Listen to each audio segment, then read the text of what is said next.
It was a pleasure to work on the aircraft, really. It's rather. I wouldn't have been without it, you know. Yeah. I mean, to be able to say now, I worked on the Spitfire, it's absolutely superb. Yeah. Yeah, marvellous. Was you ever caught in any air raids or anything like that? Oh yes, every day. Oh, 5 or 6, 7, 8 air raids a day. And I mean, the Germans would put one on. They'd come down really low with the Stukas and the 88s, and then they'd beetle off. And then the Italians would come, and they only sent 5 aircraft at a time, and it was all high level bombing. And they used to go right down the runway and make the runway unserviceable. I mean, and of course the ground was hard. It's all rock there, and any unexploded bombs would just stick out of the ground, probably about this much of tail fin sticking 2 or out. 3 feet. So. Yeah, and we were short of Royal Engineers, and we had to go and blow our own bombs up. But you had to do that yourself? We had to do that ourselves. We'd push all the aircraft away from the immediate vicinity and put wet and dry gun cotton round the bomb, just blow it up in situ. We didn't bother pulling it out, it was too hard. We hadn't got the equipment anyway, and just blow them up on the spot. If the engineers were available, of course they would bring their equipment and pull them out of the ground, and but we didn't even bother defusing them. Just used to go up to them, put the tackle round and lay the wire out and blow them up. On one of them twists? Yeah. Handle twist thing. Yeah. And on to Carley, there was a building, and the higher ups, they were positive that the Germans were using it as a site, you know, put the sights on that, and they knew the bombs would go in the right place. So the commanding officer came into the armourer. He says, "I want to get rid of that building. Any ideas?" And our sergeant, he was flight sergeant, he was a Pole, and he says, "Can we have a bomb, sir?" So I says, "What sort?" He says, "Well, if we put a bomb in there, put an hour's delay on it, and everybody walk away, and then let it take its course." So I says, "Good idea." And he sent straight away to the, because we'd no bombs on that station, and they sent to Lucca, where you will land, and I think it was a 250 pounder, and we stuck it in the building, fused it, and walked away from it, and that was it. No, the end of the building. Yeah. Oh, but the air raids, they were very, very frequent, and I mean, they used to drop a lot of bombs, and the only cover we'd got, of course, all the aircraft, the Spitfires, they'd built what they called pens. They were like structures built of empty petrol cans.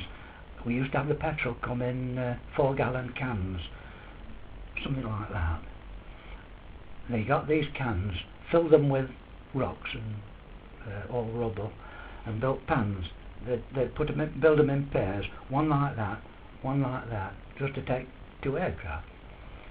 And we used to build a slit trench for our own protection at the back of the pen, but you couldn't go down any further than that. It was solid rock, but that was enough. You got stretched out in those, about 2 or 3 feet, and the blast would just go over you. Oh no, not 2 or 3 feet. Oh. You were lucky to get 18 inches, but that was enough. You'd get your body in below the ground level, and the blast would go over you. I think the nearest I came to a bomb would probably be about 20 feet, 25 feet. This was on Kalafrana. The fighter station I was talking about was Takali, But on Kalafrana, the siren had gone. We came out of the turret section, and there was a gun post on the where we used to pull the aircraft up out of the water, and I popped in there, and that bomb, it couldn't have been more than 25 feet away, because it actually hit a building, a small building, and we found later when everything had cleared off, there was Air Force shoes in it, and of course we weren't allowed shoes, and I came away with a pair of shoes, and I carried them right through the rest of my Air Force service, and nobody queried it. Weren't supposed to have them.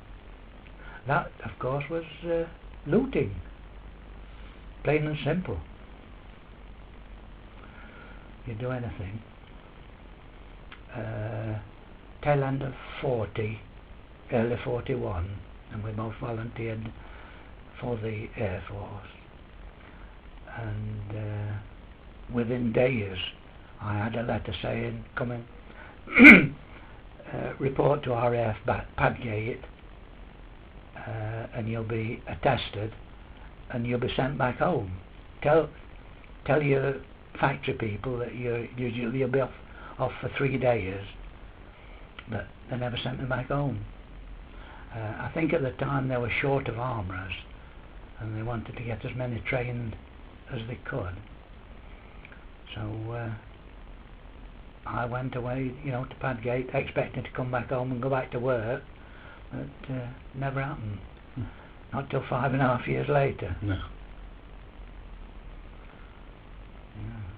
What about the convoys at Gibraltar? You were mentioning them to me earlier when I saw you before. Yeah, well, I didn't travel on any merchant ship or troop ship. I went out with the Navy. Went out on HMS Kenya, a cruiser. I think there'd be about 100 Air Force on board. What date was this? Do you remember? Pardon? Can you remember what date this was? That we went out, yes, late August 1941. The date is on there when we landed. I think it was early September, so it would be in the last 2 weeks of August 1941. And as I say, I don't know whether I told you, down at the surgery, we'd got an officer with us. I think there was about 15 armourers, and he volunteered us for gun crew duty. So I found myself strapped into what the Navy called an Ehrlichon. That was their 20mm. It had got shoulder rest. You put your shoulders in, and then you were strapped into it. And to get the movement, you just walked around and lifted your shoulders if you wanted to elevate or depress the guns. They were all magazine fed, so you'd got to have a mate with you. As you emptied one magazine, he'd pop another one on. And by the way, when I first started on Spitfires, the cannons were magazine fed, so that meant you'd got a bulge on the wing. But shortly after I started at Carley, they brought some new Spitfires out to us, and these were belt fed. So you've got a little gadget on top of the cannon, only probably like that, and that was spring loaded. The ammunition, that would be in a tank on the side, and this machine used to pull it in. As one cartridge was pulled out of the belt, another one, the belt would pop up, ready for another one to be pulled out, which improved it. It meant that the Spitfire could carry more ammunition to each gun. But even so, it only got 35, 40 rounds per gun. Wasn't a lot. Yeah, that's the 20mm cannon, is it? Yeah. If the pilot kept his finger on the button too long, use all his ammo up. So, but there again, the Brownings were only 303. They ought to have been .5. The original Spitfires, of course, had got 8 of those. But if he'd have had 8 .5s, there'd have been nothing to have touched it. They wouldn't have needed to have put cannons on. Mind the cannons did alright, but I must tell you this, our Spitfires had got 4 cannons on, 4 cannons and 4 Brownings, 303s. But to let the Spitfire catch the ME-109G, we had to take 2 cannons out, give him that extra 10 miles an hour. I lost a lot of firepower.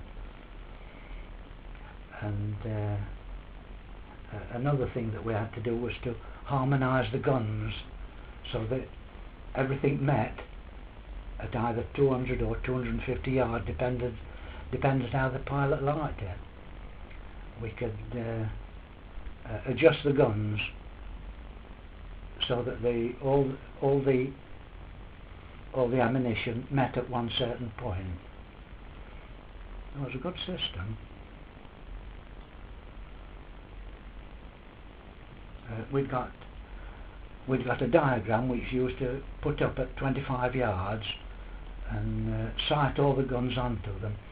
We had a special gadget which pushed down the barrel, and it was like a periscope. You sighted down there, and you got your mate in the back, altering all the up and down movement, side to side movement, until you got onto the spots, and you knew, even though we were doing it at 25 yards, everything would meet at. Some pilots liked it at 200 yards, some liked it at 250. But quite a good thing.